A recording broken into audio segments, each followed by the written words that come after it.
Hindi raw alam ni Vice President Sara Duterte kung ano ang pinanggagalingan ng Malacanang sa komento nito na complete failure raw ang leadership niya sa Department of Education when she was the Education Secretary. Hindi ko maintindihan saan nanggagaling yung total failure ako as a Department of Education Secretary. Kasi iba yung actions ni Issue.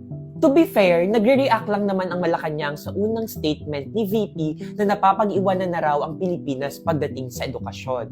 Ito raw ay na-stuck na sa paper and pencil. So, rumesbak si Palace Press Officer Claire Castro kay VP Sara. Sabi niya, bakit hindi niya raw inaksyonan itong mga reklamo niya ngayon noong siya ay Education Secretary pa.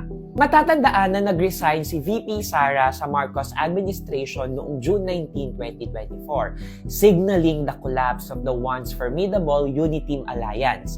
Simula noon, all-out na sa bakbakan si VP Sara at ang Marcos administration. Pero teka lang, balikan natin, may basis ba ang Malacanang sa complete failure remark nito sa leadership ni VP Sara sa DepEd? Oh well, kayo na ang humusga, pero ito ang mga nangyari sa DepEd nung siya ay Education Secretary.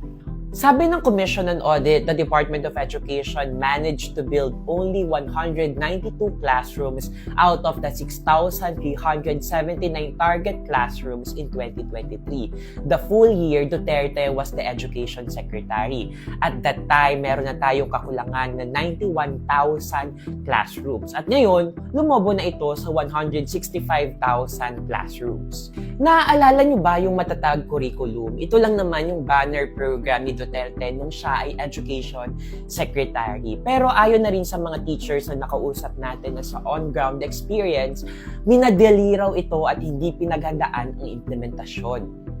Eto pa, di ba pinatanggal rin ni VP Sara yung mga classroom decorations including instructional materials sa mga classroom kahit na wala namang pag-aaral na nagsasabi na distraction ito sa mga mag-aaral? Well, pinabalik na siya ngayon ni Education Secretary Sani Angara. Ay yung mga undistributed learning materials at laptop ng DepEd na binebenta na lang sa market, naaalala nyo ba? Well, hindi naman ito binili sa time ni Duterte, pero yung implementasyon kasi ng kontrata pagdating sa distribution ay nag-overlap sa kanyang administrasyon. Sabi nga ni Castro, the records will speak for itself on how Duterte led the Department of Education. So kayo na ang